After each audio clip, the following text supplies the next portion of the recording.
Assalamualaikum warahmatullahi wabarakatuh.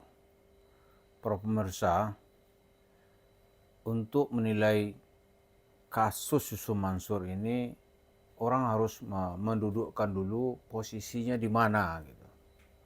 Yang pertama tentu harus kita jelaskan, Yusuf Mansur itu kasusnya pidana atau perdata. Gitu.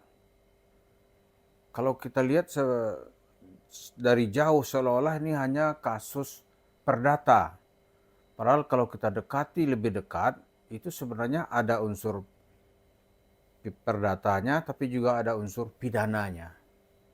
Nah, dalam kasus pidana ini, dalam jurisprudensi hukum di tempat kita, di Indonesia, polisi itu bisa bertindak tanpa adanya pengaduan dari masyarakat. Apa contohnya? Pemirsa tentu masih ingat ya, itu menjelang pemilu tahun 2019, ada seorang tokoh aktivis perempuan. Ini karena kasusnya sudah selesai, dia sudah menjalani hukuman, namanya Ratna Sarumpait. Itu kan ngaku mula-mula bahwa dia itu diintimidasi, mukanya itu dipukulin orang-orang yang dituduhkan kepada lawan politiknya. Ternyata kemudian dia melakukan pembohongan publik. Dia tidak dipukul, tidak dianiaya, tapi dia sedang melakukan operasi di saat itu sehingga mukanya berubah, operasi plastik atau apalah gitu. Polisi dengan cepat kemudian bertindak. Maka didapatkan bukti-bukti bahwa dia bukan dipukul orang, bukan dianiaya gitu. Maka dia cepat ditangkap, kasus ini bergulir dan dia dihukum. Itu kasusnya adalah kasus membohongi publik tapi berimplikasi politis yang bisa merusak kehidupan masyarakat di saat itu. Langsung ditangkap. Ya kan? Itu kasus yang tadi. Dia berbohong gitu. Nah sekarang ini nampak lagi ada beberapa tokoh ya. Itu mungkin sebentar lagi juga ditangkap polisi itu. Tokoh itu dia di dunia maya jualan skincare. Katakanlah begitu ya. Nggak tokoh sih, tapi ada apanya lah. Mungkin juga artis bisa lah. Dia jualan skincare, wajahnya mulus. Dia bilang ini skincare-nya ini harganya hanya 100.000 gitu. Orang berlomba-lomba membeli. Padahal kemudian terbukti wajahnya yang mulus itu dia tidak memakai produk yang dia jual. Jadi dia menipu orang gitu. Itu juga bisa dijadikan pasal oleh polisi nanti. Dia membohongi dengan menjual produk palsu. Dan banyak lagi sekarang itu ada apa dokter namanya, kita nggak tahu lah.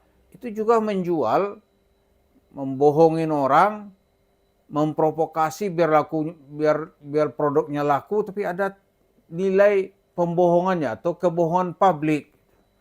Nah, apa hubungannya dengan Yusuf Mansur? Yusuf Mansur itu kerjanya berbohong.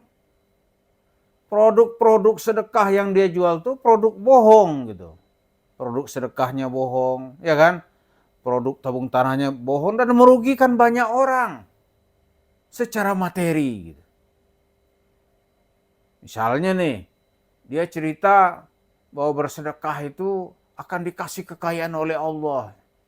Itu kan narasinya dia yang pandai gitu. Padahal tidak ada itu dalil yang dia pakai itu bersesuaian dengan pendapat para ulama, tuh nggak ada tentang sedekah gitu. Kemudian diikuti dengan pembohongan berikutnya, ya Yusuf Mansur misalnya menjanjikan investasi, ternyata uangnya dia bawa lari. Itu mungkin bisa masuk ke dalam kasus investasi bodong. Banyak lagi misalnya nih dia ajak orang untuk membeli Indonesia, dia kumpulkan duit, dia potong gaji orang atas dasar apa gitu. Nggak ada haknya. Mengambil hak orang lain tanpa tujuan yang jelas selain hanya bercerita bohong. Jadi dia kaya, punya tanah puluhan hektar, 10 hektar, itu hanya cerita bohong. Di sini sebenarnya kasusnya bukan lagi semata-mata kasus perdata, tapi juga kasus pidana. Ini penipu ini gitu. Ya kan? Jadi yang begini ini sebetulnya wilayahnya itu tidak lagi sekedar wilayah perdata gitu, tapi dia bisa pidana. Ya dalam kasus masjid, apa namanya itu, jemaah masjid kota wisata Cibubur itu, ya dia bisa perdata juga bisa pidana. Walaupun Yusuf Mansur ya dengan mencukur kepalanya sampai botak, dia pakai apalah, pakai serban, pakaian ke masyarakat atau tokoh agama di Jakarta gitu. Bicaranya lembut, tapi bukan berarti dia tidak melakukan itu. Jadi harus bedakan action dengan fakta ya. Faktanya ya menjerit-menjeritlah banyak orang. Banyak itu masyarakat menjerit dibikinnya. Di satu tempat aja 250 orang. Yang dia raup duit di masjid kota wisata itu sekitar 55 miliar rupiah pada tahun 2009. Kalau sesuai dengan janji, kan perjanjiannya belum selesai itu, nggak pernah dibatalkan. Yang dijanjikan itu atau yang ditandatangani bersama-sama di saat itu 11% sebulan. 11% sebulan, saya dengan hitungan kasar aja nih, itu kalau modal ditambah profitnya nggak dikasih, dijadikan modal jadi profit, begitu terus, itu dalam setahun itu, modal yang di store itu tambah keuntungan itu harus dikali 4. Jadi kalau dia 100 juta ini, itu nanti dalam setahun sudah menjadi 400 juta. Yang 400 juta ini setahun berikutnya kali 4 lagi. Coba lah bayangan berapa itu Yusuf Mansur harus mengembalikan itu. Tapi dia pura-pura sebagai orang nggak ada salah. Anda nggak ada niat. Apa? Kita pekerjaan itu nggak penting niat. Faktanya. Iya kan? Yang kedua itu perbuatan yang melanggar hukum. Jadi ada jurisprudensi di Indonesia ini, membohongi publik itu bisa ditangkap. Nah, Yusuf Mansur mestinya ya sudah masuk ke ranah itu. Dia telah berbohong di mana-mana, membawa agama, bawa Nabi Muhammad, bawa Tuhan gitu. Ini tentu saja perbuatan ini harusnya sudah bisa dikenai sebagaimana jurisprudensi tadi itu, yaitu suatu dijadikan peristiwa hukum, dijadikan patokan bagi kebijakan hukum yang lain.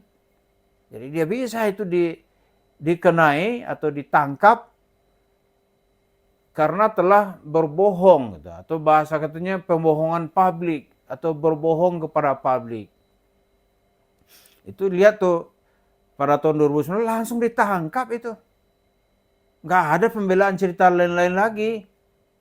Nah ini yang karena itu kenapa sekarang orang berhak gitu ya menganggap dan menuntut kepada polisi supaya cepat ini ditindak gitu.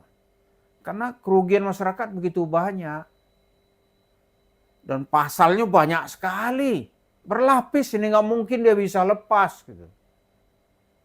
Jadi yang dituntut oleh Ibu Lilis Siti Rahma di Pengadilan Negeri Bogor itu hanya kasus perdata. Kecil sebenarnya. Mestinya Yusuf Mansur itu cepat membayar. Nanti membludak terus kemarahan orang. Sekarang kan dia nggak mau bayar itu. Dibayar 4 miliar 75 juta itu pengadilan yang memutuskan. Ya kan? Disuruh membayar dia.